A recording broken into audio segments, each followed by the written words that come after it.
حضرت ایوب علیہ السلام جنہیں اللہ نے بے شمار نعمتوں سے نوازا تھا، لیکن جب آپ پر مصیبتوں کے پہاڑ ٹوٹے تو آپ نے کیا کیا؟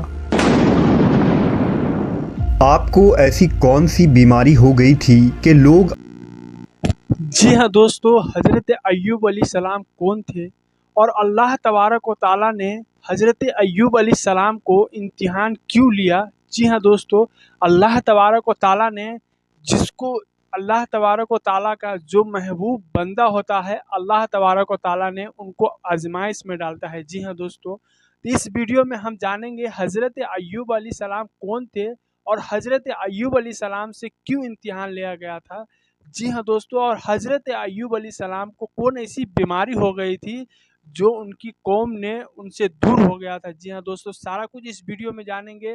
آئیے پہلے حضرت ایوب علیہ السلام کے بارے میں ہم جانتے ہیں، جو کیا کچھ ان کے ساتھ ہوا تھا اور ان کی بیوی کی اس مصیبت میں، اس آزمائش میں کیا کردار تھا، سارا چیز ہم جانیں گے۔ تو آئیے، اب چینل پہ نئے تو پلیز سبسکرائب کر لیجیے گا، بیل آئیکن بٹن کو ضرور دبا لیجیے گا، اور یہ ویڈیو آپ کو کیسی لگی ہمیں کمنٹ کر کے ضرور بتائیے۔ آپ سے دور بھاگنے لگے؟ 18 سالوں تک ایک موذی بیماری میں مبتلا رہ کر بھی اپنی زبان سے اف تک بھی نہ کہنے والے ایک عظیم اور صابر نبی کی داستان۔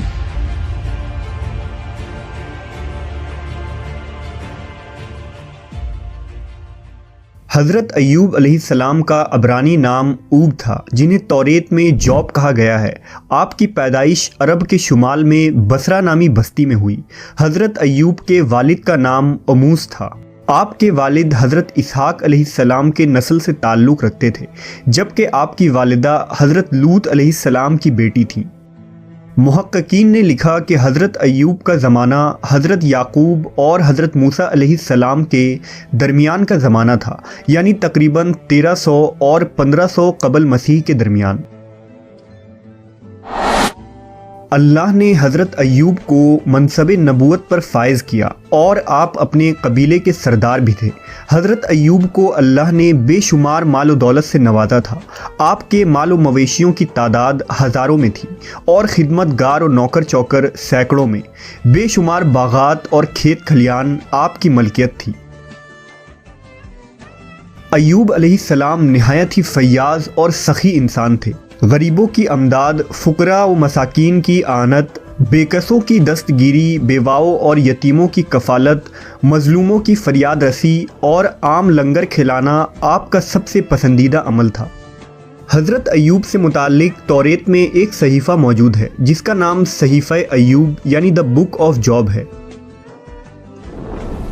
آپ کی بیوی کا نام بی بی رحمہ یا لیا تھا، جو حضرت یوسف علیہ السلام کی بیٹی تھیں۔ آپ کے 7 بیٹے اور 3 بیٹیاں تھیں۔ حضرت ایوب لوگوں کو دین ابراہیمی کی تعلیم دیتے اور انہیں شرک و بت پرستی اور برے اعمال سے بچنے کی تلقین کیا کرتے اور آخرت پر ایمان لانے کی دعوت دیا کرتے تھے۔ آپ ہر وقت اللہ کی عبادت اور شکر گزاری میں مشغول رہتے کہ اللہ نے انہیں اتنی ساری نعمتوں سے نوازا ہے۔ روایت ہے کہ ایک روز فرشتے حضرت ایوب علیہ السلام کی اطاعت گزاری، عاجزی اور فرما برداری کی تعریف کر رہے تھے۔ اس پر ابلیس نے دعوے سے کہا کہ اللہ نے ایوب پر انعام و اکرام کی بارش کی ہے، اسی وجہ سے وہ نیک اور شکر گزار ہے۔ اگر اللہ اس پر مصیبت نازل کر دے تو وہ شکر ادا نہیں کرے گا۔ لہٰذا اللہ تبارک و تعالیٰ نے اپنے اس محبوب بندے کو آزمانے کا حکم سنایا۔ کچھ دنوں بعد حضرت ایوب پر مشکلات اور مصائب کے پہاڑ ٹوٹ پڑے۔ غلہ کے گوداموں میں اچانک آگ لگ گئی اور آپ کا سارا مال و اسباب جل کر راکھ ہو گیا۔ اس پر حضرت ایوب نے صبر کیا اور اللہ کی رضا میں راضی رہے۔ پھر کچھ دن گزرے کہ ڈاکوؤں نے آپ کے غلاموں اور نوکروں کو مار کر آپ کا سارا مال و مویشی لوٹ لیا۔ اب حضرت ایوب کی کل جمع پونجی برباد ہو چکی تھی، لیکن آپ نے صبر کا دامن تھامے رکھا اور اللہ کے حضور کسی بات کی کوئی شکوہ نہ کی۔ پھر ایک دن جب آپ کی اولادیں ایک مکان میں بیٹھے کھانا کھا رہے تھے کہ اچانک مکان کی چھت گر گئی اور وہ سب اسی جگہ فوت ہو گئے۔ حضرت ایوب علیہ السلام کے پاس اب نہ مال تھا، نہ مویشی، نہ گھر اور نہ ہی اولادیں۔ خوشحالی کی ایک علامت بھی باقی نہ رہی۔ پے در پہ تباہی اور ایسے واقعات سے لوگ حواس کھو بیٹھے، لیکن حضرت ایوب کی روشن پیشانی پر ایک شکن تک نہیں آئی۔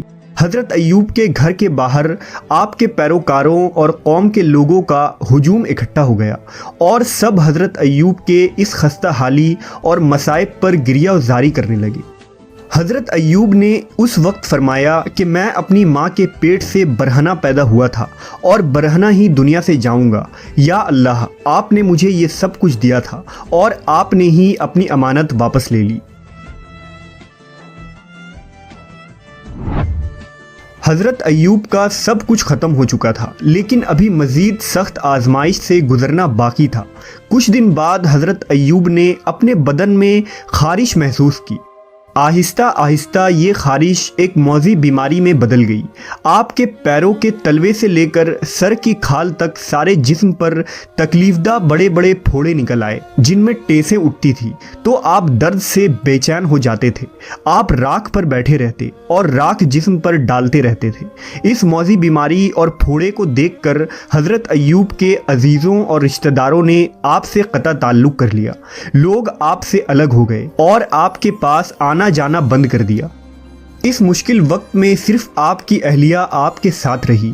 آپ کی زوجہ محترمہ نے بیمار شوہر کی تیمارداری میں کوئی کسر نہ چھوڑی، محنت مزدوری کر کے اخراجات پوری کرتی رہیں اور حضرت ایوب کی خوب خدمت کی۔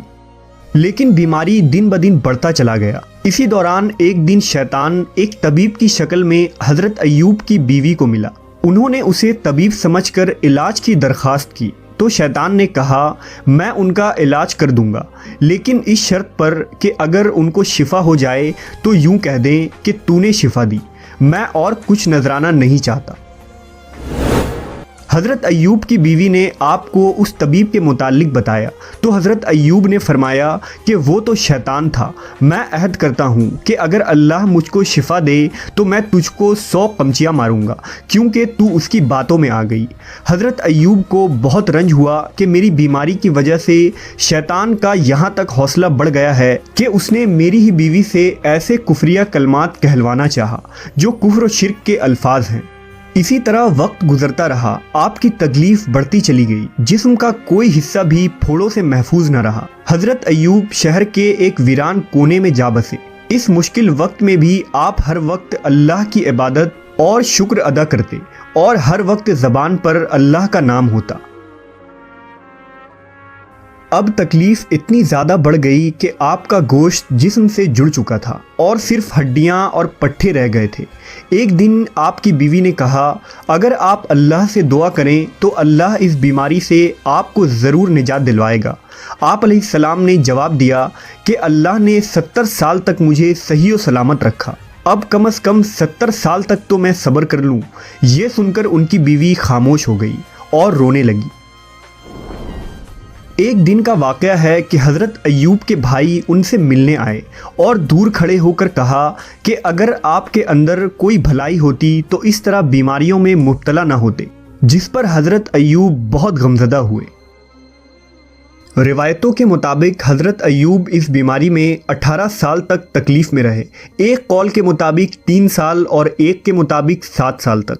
برسوں مشقتیں اور تکلیف جھیلنے کے بعد بھی آپ برابر صبر و شکر کرتے رہے، اور پھر آپ نے اللہ کے حکم سے یوں دعا مانگی کہ بے شک مجھے تکلیف پہنچی ہے اور تو سب رحم کرنے والوں سے بڑھ کر رحم کرنے والا ہے، لہٰذا اب امتحان کی گھڑیاں ختم ہوئیں۔ آپ خدا کی آزمائش میں پورے اترے اور امتحان میں کامیاب ہو گئے۔ حضرت ایوب کی دعا بارگاہ الہی میں قبول کر لی گئی۔ انہوں نے اپنا پاؤں زمین پر مارا، جہاں سے ٹھنڈے اور شیریں پانی کا چشمہ پھوٹ پڑا۔ پھر آپ نے اپنے کمزور اور لاغر جسم کو گویا اس چشمے کے پانی پر ڈال دیا۔